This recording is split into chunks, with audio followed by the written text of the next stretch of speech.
ಧನುರಾಶಿಯ ವೀಕ್ಷಕರೆಲ್ಲರಿಗೂ ಸಹ ವಿಠಲ್ ಭಟ್ ಮಾಡುವಂತಹ ನಮಸ್ಕಾರ ಹಾಗೂ ಸೆಪ್ಟೆಂಬರ್ ತಿಂಗಳ ಮಾಸ ಭವಿಷ್ಯದಲ್ಲಿ ಶುಭ ವಿಚಾರಗಳ ವಿಡಿಯೋಗೆ ಆತ್ಮೀಯವಾದಂತಹ ಸ್ವಾಗತ. ವೀಕ್ಷಕರೇ, ಪ್ರತಿ ತಿಂಗಳು ಪ್ರತಿ ರಾಶಿಯವರಿಗೆ ಒಂದಿಷ್ಟು ಶುಭ, ಒಂದಿಷ್ಟು ಎಚ್ಚರಿಕೆ ಇರುತ್ತೆ. ಅದೆರಡನ್ನೂ ಬೇರೆ ಬೇರೆ ವಿಡಿಯೋ ಮಾಡಿ ಹಾಕ್ತಾ ಇರತಕ್ಕಂಥದ್ದು ನನ್ನ ಅಭ್ಯಾಸ. ಸೊ ಧನುರಾಶಿಯವರಿಗೆ ಈ ಒಂದು ಸೆಪ್ಟೆಂಬರ್ ತಿಂಗಳಲ್ಲಿ ಏನೇನು ಸಮಸ್ಯೆ ಆಗಬಹುದು ಅನ್ನುವಂಥದ್ದು ಆಲ್ರೆಡಿ ಕೊಟ್ಟಿದ್ದೀನಿ. ಏನೇನು ಒಳ್ಳೆಯದಾಗಬಹುದು ಅನ್ನುವಂಥದ್ದು ಈ ವಿಡಿಯೋದಲ್ಲಿ ಈಗ ತಿಳಿಸ್ತಾ ಇದ್ದೇನೆ.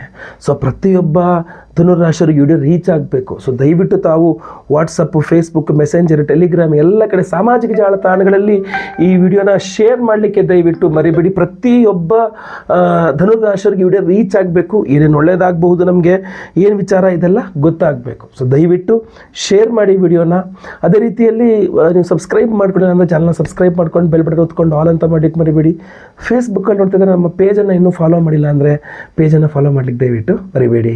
ಮೊದಲನೆಯ ಶುಭ ವಿಚಾರ ಧನುರಾಶಿಯವರಿಗೆ ಈ ಒಂದು ಸೆಪ್ಟೆಂಬರ್ ತಿಂಗಳಿಗೋಸ್ಕರ ಏನಪ್ಪಾ ಅಂತಂದರೆ, ತೀರ್ಥಕ್ಷೇತ್ರಗಳ ಯಾತ್ರೆಯ ಪುಣ್ಯ ಫಲವನ್ನು ಅನುಭವಿಸುವ ಯೋಗ ಅಂತ. ದೊಡ್ಡ ದೂರ ತೀರ್ಥಕ್ಷೇತ್ರಗಳಿಗೆ ಓಡಾಡುವ ಒಂದು ಯೋಗ ಫಲ ತುಂಬ ಚೆನ್ನಾಗಿದೆ. ದೇವಸ್ಥಾನಗಳಿಗೆ ದೊಡ್ಡ ತಿರುಪತಿಗೆ ಹೋಗಿ ಬಂದ್ವಿ ಸೆಪ್ಟೆಂಬರಲ್ಲಿ, ಅಥವಾ ಧರ್ಮಸ್ಥಳ ಹೋಗಿ ಬಂದ್ವಿ, ಅಥವಾ ಕುಕ್ಕೆ ಸುಬ್ರಹ್ಮಣ್ಯ ಹೋಗಿ ಬಂದ್ವಿ, ಇದಕ್ಕೆ ಮೈಸೂರು ಚಾಮುಂಡೇಶ್ವರಿಗೆ ಹೋಗಿ ಬಂದ್ವಿ, ಕೊಲ್ಲೂರು ಮೂಕಾಂಬಿಕೆ, ಸೌದತ್ತಿ ಎಲ್ಲಮ್ಮನ ನೋಡ್ಕೊಂಡು ಬಂದ್ವಿ. ಹೀಗೆ ಅಥವಾ ಉತ್ತರ ಭಾರತ ಕಾಶಿಗೆ ಹೋಗಿದ್ವಿ, ವಾರಣಾಸಿ, ಅಯೋಧ್ಯೆಗೆ ಹೋಗಿದ್ವಿ. ಸೆಪ್ಟೆಂಬರ್ ತಿಂಗಳಲ್ಲಿ ಅದ್ಭುತವಾಗಿ ಬೇರೆ ಬೇರೆ ಏನೋ ಒಂದು ಅದ್ಭುತವಾದ ದಿವ್ಯವಾದ ಸನ್ನಿಧಾನಕ್ಕೆ ಹೋಗುವಂಥ ಯೋಗ ಫಲ ಇದೆ ಧನುರಾಶಿಯವರಿಗೆ. ಆ ಯೋಗವನ್ನು ಹಾಳು ಮಾಡ್ಕೊಂಬಿಡಿ. ದುಡಿಮೆ, ಉದ್ಯೋಗ ಎಲ್ಲ ಯಾವತ್ತೂ ಇದ್ದಿದ್ದೆ. ಅಂತಹ ಕ್ಷೇತ್ರಗಳ ದರ್ಶನ ಭಾಳ ಅಪರೂಪ ಸಿಗೋದು. ಸೊ ದಯವಿಟ್ಟು ಹೋಗಿ ಬನ್ನಿ. ಆರೋಗ್ಯದ ಬಗ್ಗೆ ಸ್ವಲ್ಪ ಹೆಚ್ಚಿನ ಕಾಳಜಿ ವಹಿಸಿ ಯಾತ್ರೆ ಮಾಡುವಾಗ. ನಾವು ಕೂಡ ವಿಶೇಷವಾಗಿ ನಿಮಗೆ ಮೃತ್ಯುಂಜಯ ಹೋಮವನ್ನು ಮಾಡಿ ವಿಶೇಷ ಬ್ರಾಸ್ಲೆಟ್ಟು, ಕರುಂಗಾಲಿ ಬ್ರಾಸ್ಲೆಟ್ಟು ಜೊತೆಗೆ ತಾಯ್ತಾಲ ಕೊಡ್ತಾ ಇದ್ದೀವಿ ನಿಮ್ಮ ಆರೋಗ್ಯ ಸಂರಕ್ಷಣೆಗೆ. ಸಂಕಲ್ಪ ಸೇವೆಗೆ ಹೆಸರು ಕೊಟ್ಕೊಳ್ಬೋದು. ವಿಡಿಯೋ ಎಂಡಿರೋದ್ರ ಬಗ್ಗೆ ಹೇಳ್ತೇನೆ. ಇಲ್ಲ ಅಂದರೆ ನೀವು ಮೃತ್ಯುಂಜಯಾಯ ರುದ್ರಾಯ ನೀಲಕಂಠಾಯ ಶಂಭವೇ ಅಮೃತೇಶಾಯ ಶರ್ವಾಯ ಮಹಾದೇವಾಯ ತೇ ನಮಃ ಈ ಮಂತ್ರವನ್ನು 28 ಬಾರಿ ಹೇಳ್ಕೋಬೋದು. ಒಳ್ಳೆ ಆರೋಗ್ಯಕ್ಕೋಸ್ಕರ ಒಳ್ಳೆಯದಾಗಲಿ. ಎರಡನೇ ಶುಭ ವಿಚಾರ ಧನುರಾಶಿಯವರಿಗೆ ಸೆಪ್ಟೆಂಬರ್ ತಿಂಗಳಿಗೋಸ್ಕರ ಏನಪ್ಪ ಅಂದರೆ, ನೀವು ಧನುರಾಶಿಯವರಾಗಿದ್ದು ತಂದೆಯವರೊಂದಿಗೆ ಸೆಪ್ಟೆಂಬರ್ ತಿಂಗಳಲ್ಲೋ, ಆಗಸ್ಟಲ್ಲೋ, ಸೆಪ್ಟೆಂಬರ್ ಮೊದಲೆರಡು ವಾರಗಳಲ್ಲಿ ಏನಾದ್ರು ಜಗಳ ಮಾಡ್ಕೊಂಡಿದ್ರೆ, ನಿಮಗೆ ನಿಮ್ಮ ಅಪ್ಪಂಗೆ, ನಿಮಗೆ ನಿಮ್ಮ ತಂದೆಯವರಿಗೆ ಜಗಳ ಆಗಿದ್ದರೆ, ತಂದೆಯವ್ರಿಗೆ ಏನಾದ್ರು ಅನಾರೋಗ್ಯ ಉಂಟಾಗಿದ್ದರೆ, ನಿಮ್ಮ ಹಾಗೂ ನಿಮ್ಮ ತಂದೆಯವ್ರ ನಡುವೆ ಮಿಸ್ಅಂಡರ್ಸ್ಟ್ಯಾಂಡಿಂಗ್ ಆಗಿ ಸ್ವಲ್ಪ ಬೇಸರ ಆಗಿ ಉಂಟಾಗಿದ್ದರೆ, ಸೆಪ್ಟೆಂಬರ್ ತಿಂಗಳ 3ನೇ ವಾರ 4ನೇ ವಾರ ಸರಿ ಹೋಗುತ್ತದು. ಅಂದರೆ ನಿಮ್ಮ ತಂದೆಯವ್ರು ನಿಮ್ಮನ್ನು ಅರ್ಥ ಮಾಡ್ಕೊಳ್ತಾರೆ, ನೀವು ನಿಮ್ಮ ತಂದೆಯವ್ರನ್ನ ಅರ್ಥ ಮಾಡ್ಕೊಳ್ತೀರಾ. ಜಗಳ ಮನಸ್ತಾಪ ಕಡಿಮೆ ಆಗುತ್ತೆ. ನಿಮ್ಮ ತಂದೆಯವರ ಆರೋಗ್ಯ ಹಾಳಾಗಿತ್ತು ಅಂದರೆ ಸೆಪ್ಟೆಂಬರ್ ತಿಂಗಳು 3-4ನೇ ವಾರದಲ್ಲಿ ನಿಮ್ಮ ತಂದೆಯವರ ಆರೋಗ್ಯ ಸರಿ ಹೋಗುತ್ತೆ. ಸೊ ಪಿತ್ರಾರ್ಜಿತ ಆಸ್ತಿ ವಿಚಾರದಲ್ಲಿ ನಿಮಗೆ ನಿಮ್ಮ ತಂದೆಯವ್ರಿಗೆ ಏನೋ ಒಂದು ಸ್ವಲ್ಪ ಲಡಾಯಿ ಜಗಳ ಥರ, ಅವ್ರು ನೀವು ಬೇಕು ಅಂತ ಅವ್ರು ಕೊಡಲ್ಲ ಅಂತ ಏನೋ ಒಂದು ಸ್ವಲ್ಪ ಹೆಚ್ಚು ಕಡಿಮೆ ಆಗಿದ್ರು ಕೂಡ 3-4ನೇ ವಾರಗಳಲ್ಲಿ ಸರಿ ಹೋಗುತ್ತೆ ಅದು. ಸೊ ಅದರಿಂದ ಯೋಚನೆ ಮಾಡೋಕ್ಕೋಗ್ಬೇಡಿ. 3-4ನೇ ವಾರ ಆಗೋ ತನಕ ಕಾಯಿರಿ, ಖಂಡಿತವಾಗಿ ಒಳ್ಳೆಯದಾಗತ್ತೆ. ತಂದೆಯವರ ನಮ್ಮ ಜಗಳ ಸ್ಥಾಪಗಳಾಗಬಾರ್ದು. ತಂದೆಯವ್ರ ಆರೋಗ್ಯನೂ ಚೆನ್ನಾಗಿಟ್ಕೋಬೇಕು. ಮೃತ್ಯುಂಜಯ ಹೋಮ ನಾವು ಮಾಡ್ತೀವಿ, ಪ್ರಾರ್ಥನೆ ಮಾಡ್ಕೊಳ್ಳಿ. ಸಾಧ್ಯ ಆದರೆ ಹೆಸರನ್ನು ಕೂಡ ಕೊಟ್ಕೊಬಿಡಿ. ವಿಡಿಯೋ ಎಂಡ್ ತನಕ ನೋಡಿ, ಎಂಡಲ್ಲಿ ಹೇಳ್ತೇನೆ ನಾನು. ಮೂರನೇ ಶುಭ ವಿಚಾರ ಧನುರಾಶಿಯವರಿಗೆ ಸೆಪ್ಟೆಂಬರ್ ತಿಂಗಳಿಗೋಸ್ಕರ ಏನಪ್ಪ ಅಂತಂದರೆ, ಸೆಪ್ಟೆಂಬರ್ ತಿಂಗಳ 3-4ನೇ ವಾರಗಳಲ್ಲಿ ಕುಜಬಲನೂ ಸಿಗಲಿದೆ ನಿಮಗೆ. ಕುಜಗ್ರಹ ತುಲಾರಾಶಿಗೆ ಬರ್ತಾನೆ. ಕುಜಗ್ರಹ ನಿಮಗೆ ಪಂಚಮಾಧಿಪತಿ, ಭೂಮಿಕಾರಕ ಸಹ. ಸೊ ನೀವು ಧನುರಾಶಿಯವರಾಗಿದ್ದು ರಿಯಲ್ ಎಸ್ಟೇಟ್ ಮಾಡ್ತಾ ಇದ್ದರೆ ಸೆಪ್ಟೆಂಬರ್ 15ರ ನಂತರ ನೀವು ಸ್ವಲ್ಪ ಪ್ರಾಫಿಟ್ಸ್ ನೋಡ್ಬೋದು, ವ್ಯವಹಾರಗಳಾಗೋದು ನೋಡ್ಬೋದು. ಯಾರೇ ಆಗಲಿ ಧನುರಾಶಿಯವರು ಭೂಮಿಯನ್ನು ಖರೀದಿ ಮಾಡಬೇಕು, ಭೂಮಿಯನ್ನು ಮಾರಾಟ ಮಾಡಬೇಕು, ಈ ಥರ ಭೂಮಿ ರಿಲೇಟೆಡಾಗಿ ಏನೇ ವ್ಯವಹಾರಗಳಿದ್ದರೂ ಕೂಡ ನಿಮಗೆ ಪ್ರಾಬ್ಲಮ್ ಸೆಪ್ಟೆಂಬರ್ 15ರ ನಂತರ ಸಾಲ್ವ್ ಆಗುತ್ತೆ. ಭೂಮಿ ರಿಲೇಟೆಡ್ ಎಲ್ಲ ತುಂಬ ಒಳ್ಳೆಯದಾಗುತ್ತೆ 15ರ ನಂತರ. ಇಲ್ಲ ನೀವು ಸಾಫ್ಟ್ವೇರ್ ಇಂಜಿನಿಯರ್ ಇದ್ದೀರಿ, ಹೋಟೆಲ್ ಬಿಸ್ನೆಸ್ ಮಾಡ್ತಾ ಇದ್ದೀರಾ, ಅಥವಾ ನೀವು ದವಸ ಧಾನ್ಯ ಮಾರಾಟ ಮಾಡ್ತಕ್ಕಂಥವ್ರು, ಅಥವಾ ಅಂದರೆ ಜನರಲ್ ಸ್ಟೋರ್ಸ್ ಇಟ್ಕೊಂಡಿರ್ತಕ್ಕಂಥವ್ರು, ನೀವು ರೈತರಾಗಿದ್ದರೆ, ನೀವು ಧನುರಾಶಿಯವರಾಗಿದ್ದು ಯಾವುದೇ ವೃತ್ತಿಯಲ್ಲಿದ್ದರೂ ಸೆಪ್ಟೆಂಬರ್ 15ರ ನಂತರ ನಿಮಗೆ ತುಂಬ ಅನುಕೂಲಕರವಾದ ದಿನಗಳು, ಲಾಭಕರ ದಿನಗಳು ಕಂಡು ಬರ್ತಾ ಇದೆ. ಅದ್ರ ಒಳಗಾದ್ರೆ ಸ್ವಲ್ಪ ಜಗಳ ಮನಸ್ತಾಪಗಳು ಹಾರ್ಡ್ನೆಸ್ ಇದೆ, ಬಟ್ ಅದರ ನಂತರ ಆದರೆ ಸ್ವಲ್ಪ 15 ನಂತರ ತುಂಬ ಚೆನ್ನಾಗಿ ಕಂಡು ಬರ್ತಾ ಇದೆ. ಖಂಡಿತವಾಗಿ ನೀವು ಯೋಚನೆ ಮಾಡೋ ಅವಶ್ಯಕತೆ ಇಲ್ಲ. ಸ್ವಲ್ಪ ದೇವತಾರಾಧನೆ ಬೇಕು, ದೃಷ್ಟಿ ಇತ್ಯಾದಿಗಳು ಜಾಸ್ತಿ ಆಗಿಬಿಡುತ್ತೆ ಬೇಗ ಕೆಲಸಗಳಾಗಬೇಕಾದ್ರೆ. ಸೊ ದೃಷ್ಟಿ ತೆಗೆಸ್ಕೊಳ್ಳಿ, ಆದಷ್ಟು ಜಾಸ್ತಿ ದೃಷ್ಟಿ ತೆಗೆಸ್ಕೊಳ್ಳಿ. ಇಲ್ಲ ನಾವು ಕುದೃಷ್ಟಿ ಪರಿಹಾರ ಹೋಮವನ್ನು ಮಾಡಿ ಒಂದು ತಾಯಿತ ಕೊಡ್ತಾ ಇದ್ದೇವೆ, ಕರುಂಗಾಲಿ ಬ್ರಾಸ್ಲೆಟ್ ಸಹಿತ ಒಂದು ವಿಶೇಷ ತಾಯಿತ ಕೊಡ್ತಾ ಇದ್ದೇವೆ. ಸಂಕಲ್ಪ ಸೇವೆಗೆ ಹೆಸರು ಕೊಟ್ಕೊಳ್ಬೋದು. ವಿಡಿಯೋ ಎಂಡ್ ತನಕ ನೋಡಿ, ಎಂಡಲ್ಲಿ ಹೇಳ್ತೇನೆ ನಾನು. 4ನೆಯ ಶುಭ ವಿಚಾರ ಧನುರ್ರಾಶಿಯವರಿಗೆ ಸೆಪ್ಟೆಂಬರ್ ತಿಂಗಳಿಗೋಸ್ಕರ ಏನಪ್ಪ ಅಂತಂದರೆ, ನೀವು ಧನುರ್ರಾಶಿಯವರಾಗಿದ್ದು ಯಾವುದೇ ಕೆಲಸಕ್ಕೆ ಕೈ ಹಾಕಿದ್ರೂ ಜಗಳ ಆಗಿಬಿಡುತ್ತೆ. ಏನೋ ಅಂದ್ಕೊಂಡು ಹೋಗಿರ್ತೀನಿ ಗುರುಗಳೇ ಇದೊಂದು ಮಾಡಬೇಕು ಅಂತ, ಅಲ್ಲೊಂದು ಜಗಳ, ಅಲ್ಲೊಂದು ಮನಸ್ತಾಪ, ಅಲ್ಲೊಂದೇನೋ ಒಂದು ಹೊಡೆದಾಟಗಳು ಏನೋ ನಟ, ಯಾವ ಕೆಲಸಕ್ಕೆ ಕೈ ಹಾಕಿದ್ರೂ ಬರೇ ಜಗಳಗಳೇ ಆಗೋದು. ತಲೆ ಕೆಟ್ಟೋಯ್ತು ಗುರುಗಳೇ ನನಗೆ ಅನ್ನುವ ರೀತಿಯಲ್ಲಿರುವ ಯೋಚನೆ ಮಾಡುವ ಚಿಂತೆ ಮಾಡುವ ಧನುರ್ರಾಶಿಯವರು ನೀವಾಗಿದ್ದರೆ ವೆಯ್ಟ್. ಧನುರ್ರಾಶಿಯವರು ಆರಂಭಿಸಿದ, ಅವ್ರ ಕೈ ಹಾಕದ ಅವರು ಆರಂಭಿಸಿದ ಕೆಲಸಗಳಲ್ಲಿ ಸೆಪ್ಟೆಂಬರ್ 15 ನಂತರ ತುಂಬ ಅಭಿವೃದ್ಧಿ ಆಗುತ್ತೆ, ಬೇಗ ಕೆಲಸಗಳಾಗತ್ತೆ. ನೀವು ಒಂದು ಸ್ವಲ್ಪ ವ್ಯತ್ಯಾಸ ಆಗ್ತೀರಾ, ನೀವೊಂಚೂರು ಗಟ್ಟಿ ಮಾತಾಡ್ತಾರೆ, ಗಡಸಾಗಿ. ಇಲ್ಲಿ ತನಕ ಗಡಸಾಗಿ ಮಾತಾಡಲ್ಲ, ಸೆಪ್ಟೆಂಬರ್ 15 ನಂತರ ಸ್ವಲ್ಪ ಗಡಸಾಗಿ ಮಾತಾಡಿ ನಿಮ್ಮ ಕೆಲಸಗಳು ಮಾಡ್ಕೊಬರ್ತಾರೆ. ಓ ಯಾಕೋ ಇವರು ಈ ಥರ ಮಾತಾಡಕತ್ಬಿಟ್ರು, ಮೊದಲು ಇವ್ರು ಕೆಲಸ ಮಾಡಿಕೊಟ್ಬಿಡೋಣ ಅನ್ನೋ ಥರ ನಿಮ್ಮ ಕೆಲಸ ಮಾಡಿ ಕೊಡ್ತಾರೆ. ಸೊ ಯೋಚನೆ ಮಾಡೋ ಅವಶ್ಯಕತೆ ಇಲ್ಲ. ಸೆಪ್ಟೆಂಬರ್ 15 ನಂತರ ಸ್ವಲ್ಪ ಗಡಸಾದಾಗಿ ನೀವು ಮಾತಾಡಿದಾಗ ಸ್ವಲ್ಪ ಶತ್ರುಗಳು ಆಗ್ತಾರೆ, ನಿಮ್ಮ ಕೆಲಸಗಳು ಮಾಡಿಕೊಡ್ತಾರೆ, ಬಟ್ ಸ್ವಲ್ಪ ಶತ್ರುತ್ವ ಬುದ್ಧಿ ಇರುತ್ತೆ. ಸೊ ಶತ್ರುಬಾಧೆ, ಮಾಟಮಂತ್ರ, ಅದೃಷ್ಟ ದೋಷ ಇತ್ಯಾದಿ ಎಲ್ಲ ಪರಿಹಾರಕ್ಕೆ ಅಷ್ಟದಿಗ್ಬಂಧನ ಮಹಾಸುದರ್ಶನ ಹೋಮವನ್ನು ಮಾಡಿ ಈ ವಿಶೇಷವಾದ ಬ್ರಾಸ್ಲೆಟ್ಟು, ಕರುಂಗಾಲಿ ಬ್ರಾಸ್ಲೆಟ್ಟು ಹಾಗೂ ತಾಯ್ತಾ ಕೊಡ್ತಾ ಇದ್ದೇವೆ. ನೀವು ಸಂಕಲ್ಪಕ್ಕೆ ಹೆಸರು ಕೊಟ್ಕೊಳ್ಬೋದು. ಈಗ ಹೇಳ್ತೇನೆ, ವಿಡಿಯೋ ಎಂಡ್ ತನಕ ನೋಡಿ, ಎಂಡಲ್ಲಿ ಗೊತ್ತಾಗುತ್ತೆ ನಿಮಗೆ. ಇಲ್ಲ ಸುದರ್ಶನ ಅಷ್ಟೋತ್ತರ, ವಿಷ್ಣು ಸಹಸ್ರನಾಮ ಡೈಲಿ ಪಠನೆ ಮಾಡಿಕೊಂಡ್ರೂ ಆಗುತ್ತೆ. ಯಾವುದಾಗುತ್ತೋ ಅದು ಮಾಡಿ, ಖಂಡಿತ ಒಳ್ಳೆಯದಾಗಲಿ. 5ನೇ ಶುಭ ವಿಚಾರ ಧನುರ್ರಾಶಿಯವರಿಗೆ ಸೆಪ್ಟೆಂಬರ್ ತಿಂಗಳಿಗೋಸ್ಕರ ಏನಪ್ಪ ಅಂತಂದರೆ, ಅವಿವಾಹಿತ ಧನುರ್ರಾಶಿಯವರಿಗೊಂದು ವಿವಾಹ ಭಾಗ್ಯ ಯೋಗ ಚೆನ್ನಾಗಿದೆ. ಆ್ಯಕ್ಚುಲಿ ಸೆಪ್ಟೆಂಬರ್ 15-16 ನಂತರನೇ ಹಂಗೆ ನೋಡ್ಲಿಕ್ಕೆ ಹೋದರೆ.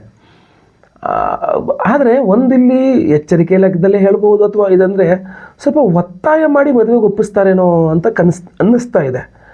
ಈಗ ನೀವು ಒತ್ತಡಕ್ಕೆ ಬಿದ್ದು ಮಣಿದು ನೀವು ಮದುವೆಗೆ ಒಪ್ಕೊಳ್ತಾ ಇದ್ದೀರಾ ಆದರೂ ಕೂಡ ಮುಂದೆ ಖಂಡಿತವಾಗಿ ಒಳ್ಳೇದಾಗ್ಬೋದೇನೋ. ಇಲ್ಲ ಅಂತ ಡೌಟ್ ಬಂದರೆ ಒಂದು ಸಲ ಕ್ರಾಸ್ ವೆರಿಫೈ ಮಾಡಿಸ್ಕೊಳ್ಳಿ. ನಿಮ್ಮ ಜಾತಕ, ಹುಡುಗಿ ಜಾತಕ, ನಿಮ್ಮ ಜಾತಕ, ಹುಡುಗನ ಜಾತಕ ಮ್ಯಾಚ್ ಮಾಡ್ಕೊಳ್ಳಿ. ಮನೆಯವರು ತುಂಬ ಒತ್ತಡ ಮಾಡ್ತಾ ಇದ್ದಾರೆ, ಏನು ಮಾಡೋದು, ಮದುವೆ ಆಗೋದ ಬೇಡವಾ ಅನ್ನುವಂಥದ್ದು.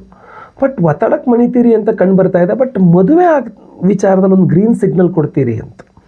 ತಂದೆಯವರ ಒತ್ತಡಕ್ಕೆ ಮಣಿದಾದರೂ ಪರವಾಗಿಲ್ಲ, ವಿವಾಹದ ವಿಚಾರದಲ್ಲಿ ಒಂದು ಗ್ರೀನ್ ಸಿಗ್ನಲ್ ಸಿಗುತ್ತೆ, ಕೊಡ್ತೀರಿ. ಆಯಿತು ಮದುವೆ ಆಗ್ಬಿಡ್ತೀನಿ ಬಿಡು, ಆಯ್ತು ಇದೇ ಹುಡುಗನೇ ಮದುವೆ ಆಗ್ತೀನಿ, ಆಯ್ತು ಇದೇ ಹುಡುಗಿನೇ ಮದುವೆ ಆಗ್ತೀನಿ ಅಂತ.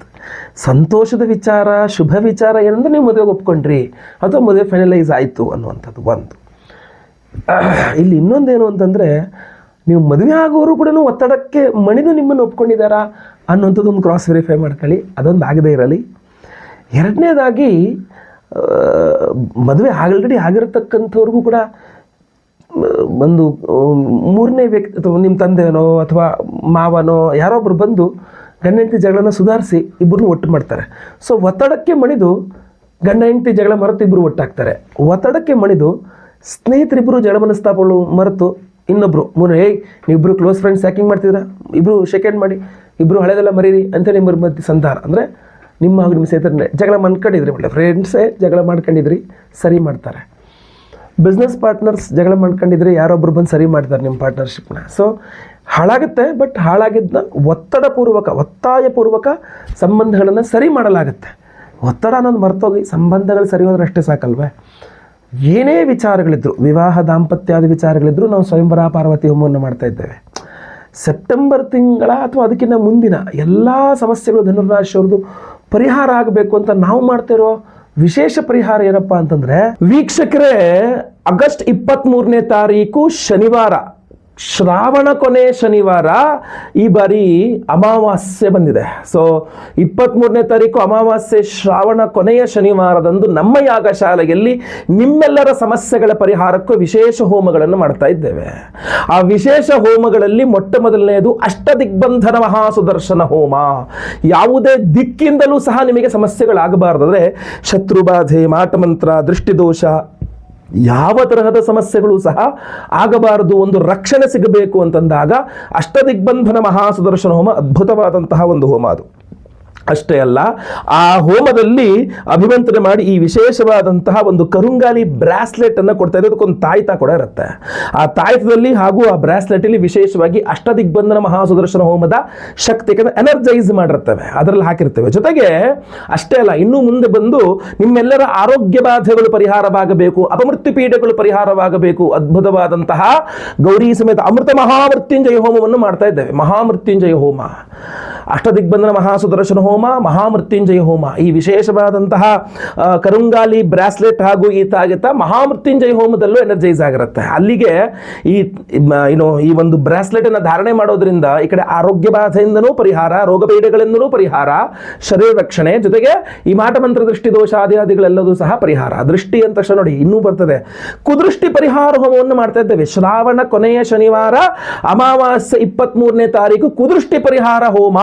ಆ ಕುದೃಷ್ಟಿ ಪರಿಹಾರ ಹೋಮದಲ್ಲೂ ಸಹ ಈ ವಿಶೇಷವಾದಂತಹ ಕರುಂಗಾಲಿ ಬ್ರಾಸ್ಲೆಟ್ ಸಹ ಏನೋ ತಾಯಿತದ ಜೊತೆಗಲ್ಲಿ ಕೊಡ್ತಾ ಇದ್ದೇವೆ ನೋಡಿ. ಈ ತರ ಕೈಯಲ್ಲಿ ಧಾರಣೆ ಮಾಡಿಕೊಳ್ತಕ್ಕಂಥದ್ದು ತುಂಬಾ ಒಳ್ಳೆ ಅದ್ಭುತವಾದಂತಹ ಕಾಂಬಿನೇಷನ್. ಮಾಟಮಂತ್ರ, ದೃಷ್ಟಿದೋಷ, ಶತ್ರುಬಾಧೆ ಯಾವ ಪೀಡೆಗಳಿದ್ರೂ ಪರಿಹಾರವಾಗಬೇಕು. ಇನ್ನು ಅವಿವಾಹಿತರಿಗೆ ವಿವಾಹ ಸಿದ್ಧಿಯಾಗಬೇಕು ಅಂತ ಸ್ವಯಂವರ ಪಾರ್ವತಿ ಹೋಮ, ವಿವಾಹಿತರಿಗೂ ಅಷ್ಟೇ ಸುಖ ದಾಂಪತ್ಯ ಜೀವನ ಸಿಗಬೇಕು, ಗಂಡ ಹೆಂಡತಿ ಜಗಳ ಆಗಬಾರದು ಅಂತೇಳಿ ಸ್ವಯಂವರ ಪಾರ್ವತಿ ಹೋಮ. ಇನ್ನು ಅಷ್ಟಮ ಶನಿ, ಪಂಚಮ ಶನಿ, ಅರ್ಧಾಷ್ಟಮ ಶನಿ, ಸಾಡೆ ಸಾತಿ ಇತ್ಯಾದಿ ಎಲ್ಲ ಶನಿ ಪೀಡೆಗಳ ಪರಿಹಾರಕ್ಕೆ ವಿಶೇಷವಾಗಿ ಶನಿ ಶಾಂತಿ ಹೋಮ. ಗುರುಬಲ ಇಲ್ಲದವರಿಗೆ ಗುರುಬಲ ಸಿಗಬೇಕು, ಗುರುಬಲ ಇರುವವರಿಗೆ ಗುರುಬಲ ಕೆಲಸ ಮಾಡಬೇಕು, ಗುರು ಶಾಂತಿ ಹೋಮ. ಎಲ್ಲ ರೀತಿಯ ಗ್ರಹಚಾರಗಳ ಪರಿಹಾರಕ್ಕೆ ನವಗ್ರಹ ಶಾಂತಿ ಹೋಮ. ಎಷ್ಟೆಲ್ಲ ಹೋಮಗಳಾಯ್ತು ನೋಡಿ. 23ನೇ ತಾರೀಕು ಶ್ರಾವಣ ಕೊನೆಯ ಶನಿವಾರ ಅಮಾವಾಸ್ಯೆ ದಿವಸ ಅಷ್ಟದಿಗ್ಬಂಧನ ಮಹಾಸುದರ್ಶನ ಹೋಮ, ಕುದೃಷ್ಟಿ ಪರಿಹಾರ ಹೋಮ, ಆಮೇಲೆ ಮಹಾಮೃತ್ಯುಂಜಯ ಹೋಮ, ಆಮೇಲೆ ಸ್ವಯಂವರ ಪಾರ್ವತಿ ಹೋಮ, ಗುರು ಶಾಂತಿ, ಶನಿ ಶಾಂತಿ ಸಹಿತ ಮಹಾನವಗ್ರಹ ಶಾಂತಿ ಹೋಮಗಳೆಲ್ಲವೂ ಸಹ ಮಾಡ್ತಾ ಇದ್ದೇವೆ. ಎಲ್ಲಾ ಹೋಮಗಳು ಸೇರಿಸಿ ಒಬ್ಬರಿಗೆ ಒಂದೇ ಸಂಕಲ್ಪ ಸೇವೆ. ಒಂದು ಸಂಕಲ್ಪ ಸೇವೆ ತಗೊಂಡ್ರೆ ಎಲ್ಲಾ ಹೋಮಗಳು ಬಂತು ಅದರಲ್ಲೇನೆ. ಪ್ರತಿಯೊಬ್ಬರಿಗೂ ಸಹ ಲೈವ್ ಅಲ್ಲಿ 25ನೇ ತಾರೀಕು ಅಮಾವಾಸ್ಯೆ ದಿವಸ ಶ್ರಾವಣ ಕೊನೆಯ ಶನಿವಾರ ಅಮಾವಾಸ್ಯೆ ದಿವಸ ಬೆಳಗ್ಗೆ 6ರಿಂದ 6:30 ಒಳಗೆ ಏನು ಸಂಕಲ್ಪ ಸೇವೆ ಶುರುವಾಗುತ್ತೆ. ನಾನೇ ಖುದ್ದು ಲೈವ್ ಅಲ್ಲಿ ನಿಮ್ಮ ಹೆಸರು ಸಂಕಲ್ಪ ಮಾಡ್ತೇನೆ. ನಿಮ್ಮ ಹೆಸರು ಲೈವ್ ಅಲ್ಲಿ ಸಂಕಲ್ಪ ಆಗೋದು ನೀವು ಕೇಳಿಸ್ಕೊಳ್ಬಹುದು, ನೋಡಬಹುದು ವಿಡಿಯೋನ. ಅದೇ ರೀತಿಯಲ್ಲಿ 10:30 ನಂತರ ಎಲ್ಲಾ ಹೋಮಗಳು, ಗಣಪತಿ ಪೂಜೆ, ಪುಣ್ಯಾಹವಾಚನೆ ಆದಿ ಎಲ್ಲಾ ಹೋಮಗಳು, ಕಲಶಾರಾಧನೆ, ಯಂತ್ರಾರಾಧನೆ, ಮಂಡಲಾರಾಧನೆ ಎಲ್ಲ ಹೋಮಗಳು ಪ್ರಾರಂಭವಾಗಲಿದೆ. ಎಲ್ಲಾ ಹೋಮ ಪೂಜೆಗಳನ್ನು ಲೈವ್ ಆಗಿ ನೋಡ್ತೀರಾ ನೀವು. ನಿಮ್ಮ ಹೆಸರು ಸಂಕಲ್ಪ ಆಗೋದು ಲೈವ್ ಅಲ್ಲಿ ನೋಡ್ತೀರಾ, ಪೂಜೆ ಹೋಮಗಳೆಲ್ಲ ಲೈವ್ ಅಲ್ಲಿ ನೋಡ್ತೀರಾ. ಆಮೇಲೆ ಎಲ್ಲಾ ಹೋಮಗಳ ಭಸ್ಮ, ಕುಂಕುಮಾರ್ಚನೆ, ಕುಂಕುಮ ಪ್ರಸಾದ, ಅದ್ರ ಜೊತೆಗೆ ಈ ವಿಶೇಷವಾದಂತಹ ಕರುಂಗಾಲಿ ಬ್ರೇಸ್ಲೆಟ್ ಹಾಗೂ ಈ ತಾಯಿತ, ಈ ಕರುಂಗಾಲಿ ಬ್ರಾಸ್ಲೆಟ್ಗೆ ಈ ತಾಯಿತವನ್ನು ನೀಟಾಗಿ ಫಿಕ್ಸ್ ಮಾಡಿದ್ದೇವೆ. ಸೊ ಇದು ಅದ್ಭುತವಾದಂತಹ ಪರಿಹಾರ. ನಿಮಗೆ ಧಾರಣೆ ಮಾಡ್ಕೊಳ್ಳೋಕೆ ಈ ತರ ಇರುತ್ತೆ.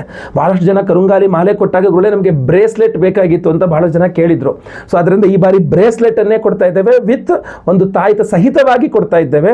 ಈ ತಾಯಿತದಲ್ಲಿ ಎಲ್ಲಾ ವಿಶೇಷವಾದಂತಹ ಆ ಶಕ್ತಿ, ಹೋಮದ ಶಕ್ತಿಯನ್ನು ಇದರಲ್ಲಿ ತುಂಬಿ ಈ ಕರುಂಗಾಲಿ ಮಾಲೆ ಎನರ್ಜೈಸ್ ಮಾಡಿ, ಬ್ರೇಸ್ಲೆಟ್ ಎನರ್ಜೈಸ್ ಮಾಡಿ ಬ್ರೇಸ್ಲೆಟ್ ಅನ್ನು ಕೊಡ್ತಾ ಇದ್ದೇವೆ. ಸೊ ಸಂಕಲ್ಪ ಸೇವೆಗೆ ಹೆಸರು ಕೊಡೋರು ಸ್ಕ್ರೀನ್ ಮೇಲೆ ಕಾಣುವಂಥ ನಂಬರ್ಗೆ ನಿಮ್ಮ ಹೆಸರು, ಗೋತ್ರ ಗೊತ್ತಿದ್ರೆ, ನಕ್ಷತ್ರ ಗೊತ್ತಿದ್ರೆ, ರಾಶಿ ಗೊತ್ತಿದ್ರೆ ಬೇಗ ವಾಟ್ಸಪ್ ಮಾಡ್ಕೊಳ್ಳಿ. ಇಲ್ಲ ಹೆಸರು ವಿಳಾಸ ಅಷ್ಟೇ ಕಳಿಸೋ ಕೂಡ ಪರವಾಗಿಲ್ಲ. ಸ್ಕ್ರೀನ್ ಮೇಲೆ ನಂಬರ್ಗೆ ಬೇಗ ವಾಟ್ಸಪ್ ಮಾಡ್ಕೊಳ್ಳಿ, ರಿಜಿಸ್ಟರ್ ಮಾಡ್ಕೊಳ್ಳಿ ನಿಮ್ಮ ಹೆಸರನ್ನ. ತುಂಬ ಬೇಗ, ಆದಷ್ಟು ಬೇಗ ರಿಜಿಸ್ಟರ್ ಮಾಡ್ಕೊಳ್ಳಿ, ಒಳ್ಳೆಯದಾಗಲಿ. ಹಾಗೂ ಪ್ರತಿಯೊಬ್ಬರಿಗೂ ಈ ವಿಡಿಯೋ ರೀಚ್ ಆಗೋ ಥರ ದಯವಿಟ್ಟು ವಾಟ್ಸಪ್, ಫೇಸ್ಬುಕ್, ಮೆಸೆಂಜರ್, ಟೆಲಿಗ್ರಾಮ್ ಎಲ್ಲ ಕಡೆ ಸಾಮಾಜಿಕ ಜಾಲತಾಣಗಳಲ್ಲಿ ವಿಡಿಯೋನ ಶೇರ್ ಮಾಡಲಿಕ್ಕೆ ಮರಿಬೇಡಿ.